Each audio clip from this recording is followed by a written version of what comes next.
कसाई कुल में प्रकट हुए थे सदन जी, तो उन्होंने पंडिताई का काम श्रेष्ठ नहीं समझा। स्वधर्मो निधनो श्रेया परधर्मो भयावहा। वो अपना धर्म का, ऐसे ज्ञानी महात्मा थे कि बड़े बड़े संत उनसे सत्संग करने जाते थे, और ऐसी निष्ठा थी कि विचलित नहीं हुए, हाथ कटवाले विचलित नहीं हुए। जा रहे थे जगन्नाथ जी के दर्शन करने, तो संयम से चलने वाले पुरुषों के चेहरों में आकर्षण ही होता है। भिक्षा के लिए तो एक माता ने देखा तो आकर्षित हो गई, उसने कहा यहीं पा लीजिए भिक्षा। संत हृदय उनका पा लिया। तो आप कहाँ जा रहे हैं? जगन्नाथ जी के दर्शन। तो अब तो शाम होने वाली, यहीं रुक जाइए, कल चले जाना। बड़ा भाव देखा, रुक गए। वो रात्रि में उनके पास आई, गलत भावना प्रकट की, तो कहा कि तुमको तो ऐसा सोचना भी नहीं चाहिए, तुम्हारे तो पति विराजमान है। तो उसको लगा कि इनका आशय कहने का है कि तुम्हारे तो पति, अगर पति ना होते तो काम अग्नि ऐसी होती, बुद्धि भ्रष्ट कर देती। आई और कहा तो पति को राधे राधे कर दिया, तो अब ऐसा तूने कैसे सोच लिया, तेरी ऐसी भावना। बोले अब ज्यादा हमारे सामने बाबागिरी नहीं, अब हम जो कहें वही कहो, नहीं तो हम जब पति को मार सकती तो तुम्हें अभी पूरी जनता से मरवा सकती है। तो उनका प्राण दे सकता हूं, धर्म से विमुख नहीं हो सकता। उसने मचा दिया हल्ला, लोग एकत्रित, देखो देखो ये धर्म करने का फल। मांग रहा था रोटी, हमने इसको बैठ के पवाया और कहा कि आज रात्रि यहीं रुक जाओ। रात्रि में रुका, हमारे साथ गंदा आचरण करना चाहा, पति ने विरोध किया, पति का गला काट दिया। और जाल रचने में माया को देर लगती है क्या? वो मुस्कुरा रहे थे। जगन्नाथ जी बड़ी सुंदर लीला की आपने, भक्त हैं उनके तो सामने भगवान, तो उनके संसार थोड़ी होता है। भक्त केवल भगवान को देखता है, उनकी लीला है जैसा। एक साधु जा रहे थे, तो तरबूजे का खेत था, रखवाला उधर कहीं छुपा हुआ था, तो उनको लघुशंका लगी, तो मेड़ के इधर लघुशंका करे थे, इधर तरबूजे का खेत था। उसने समझा कि कोई तरबूजा चुराने के लिए झुका, तो लाठी लेकर सीधे आया और पीछे से लाठी मारी। अब मस्तक खुल गया, रक्त बहने लगा। जब वो घूमे तो देखा कंठी तिलक महात्मा। उनका अरे महाराज, हमने समझा गांव का कोई चोर है तरबूज चुराने के लिए। तो उनका हम तो जानते हैं ना आपको, आप ऐसे ही लीला करते रहते हो।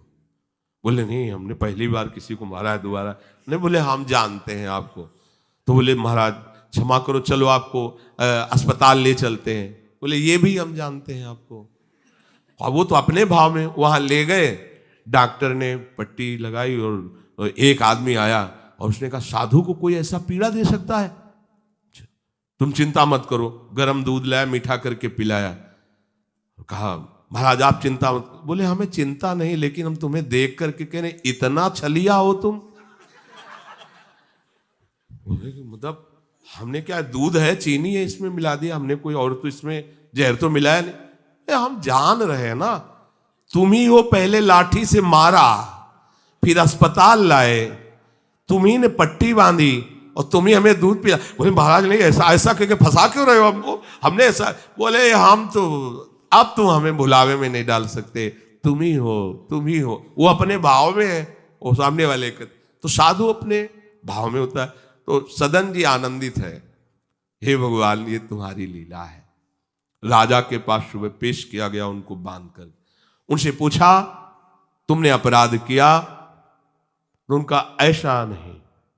बोले ये आपके, तो बोले जो कह रही है इसमें भी भगवान की कृपा है। अब वो इस बात को समझ नहीं पाए।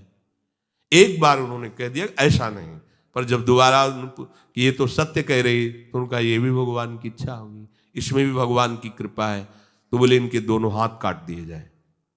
साधु है, प्राणदंड तो नहीं, इतने हाथ काट दिए गए, छोड़ दिया जगन्नाथ जी के सामने में। हाँ प्रभु, हाथ तो वही ले लिए थे, ले जोड़ के प्रणाम करते आपको। अब आप तो सब जान ही रहे, अपराध नहीं, इसलिए देखो हृदय आनंदित थे इतने कष्ट में। और जे भी ऐसे हाथ जोड़ने को किया, नवीन हाथ जागृत हो गए। और भगवान प्रसन्न होकर के, भगवान जब बातचीत करते हैं तो यही बातचीत अपने से होने लगे, तो आप नहीं सुन पाएंगे, जिससे होगी वही सुन पाए।